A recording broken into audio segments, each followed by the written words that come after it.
Apa sih aliran institusional itu? Aliran ini berpendapat kalau kegiatan ekonomi itu nggak cuma dipengaruhi oleh uang atau pasar, tapi juga oleh faktor sosial, budaya, dan kebiasaan masyarakat. Artinya cara orang belanja, bekerja, atau mengambil keputusan ekonomi itu dipengaruhi oleh lingkungan sekitarnya. Di video ini kita bakal bahas salah satu tokoh penting dalam sejarah pemikiran ekonomi, yaitu Thorstein Veblen dari aliran institusional.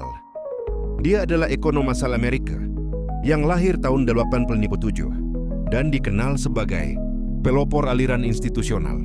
Veblen mengkritik teori ekonomi klasik yang menurutnya terlalu fokus pada individu dan logika rasional. Menurut Veblen, manusia itu nggak selalu rasional dalam bertindak, terutama dalam hal ekonomi. Kadang orang melakukan sesuatu bukan karena butuh, tapi karena pengaruh sosial. Salah satu teori paling terkenal dari Veblen adalah conspicuous consumption. Artinya adalah konsumsi mencolok. Maksudnya gimana?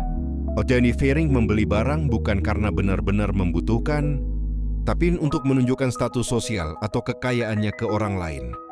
Contohnya, beli HP mahal, baju branded, atau barang mewah lainnya cuma supaya terlihat keren atau kaya di depan orang lain. Padahal sebenarnya belum tentu butuh banget.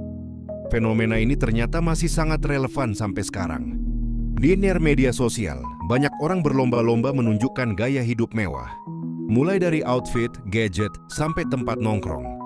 Tanpa disadari, hal ini memengaruhi cara kita dalam mengambil keputusan ekonomi. Kita jadi lebih sering membeli sesuatu karena gengsi, bukan kebutuhan. Dari sini kita bisa lihat kalau pemikiran Veblen masih sangat relevan di kehidupan modern. Bahwa ekonomi itu bukan cuma soal angka, tapi juga soal perilaku manusia dan pengaruh lingkungan sosial. Kalau kita berbicara tentang ekonomi, seringkali yang terbayang hanyalah angka, grafik, dan teori yang kaku.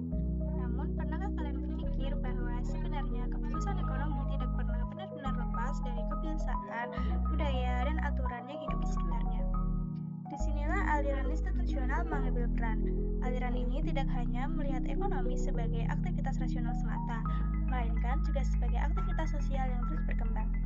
Para tokoh dalam aliran ini mencoba menggeser cara pandang kita, bagaimana cara memahami ekonomi secara utuh, kita juga harus memahami institusi yang membentuk perilaku manusia itu sendiri. Halo teman-teman semuanya, perkenalkan nama saya Angel Salva dengan NIM 25070010080. Saya dari Prodi Pendidikan Ekonomi Rombel B, Fakultas Ekonomika dan Bisnis Universitas Negeri Semarang.